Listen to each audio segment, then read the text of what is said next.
An Amsterdam Kristallnacht for Israel PM Benjamin Netanyahu?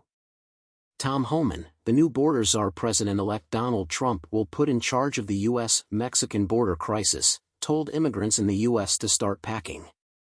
The Netherlands, one of the most liberal and most open countries for refugees, announced they would control their national borders to Germany, Belgium, and Luxembourg again after they dealt with screams from Tel Aviv about rising antisemitism in their kingdom.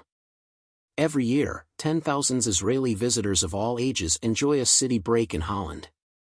They spend perfect days visiting the museums, shops, and, of course, the many bars and restaurants.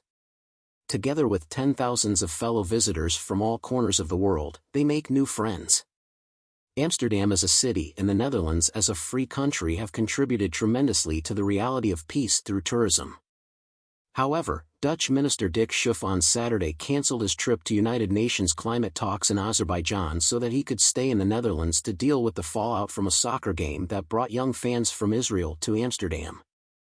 Here's what happened. Pro-Palestinian supporters were denied a permit to hold peaceful protests on the sideline of a Saturday soccer game against an Israeli team. U2.B. Instead, videos showed large crowds of Israeli football fans chanting anti-Arab slogans on their way to the game. In response, pro-Palestine groups organized a reaction on social media. Not allowed to get to the game but verbally assaulted by Israeli fans, some youths were offended and took it too far. After the game, some on foot and some on scooters crisscrossed the city in search of Israeli fans, punching and kicking them and then fleeing quickly to evade police. 5 Israeli visitors were treated in hospitals, dozens of people were arrested, and the Jewish community started speaking out. His Majesty King Willem-Alexander, King of the Netherlands, was in a state of shock and responded, "We failed the Jewish community during World War II, last night, we failed again."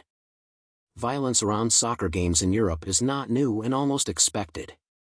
It contributed to concerns over security when Germany hosted the European Championship.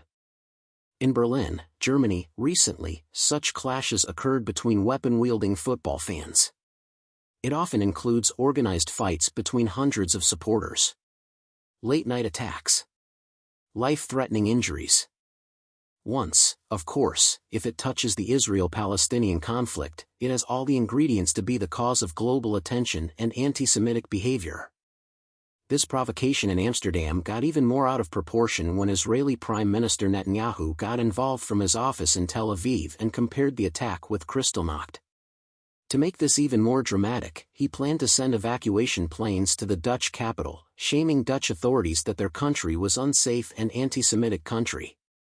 The result of this incident will be new Dutch border controls.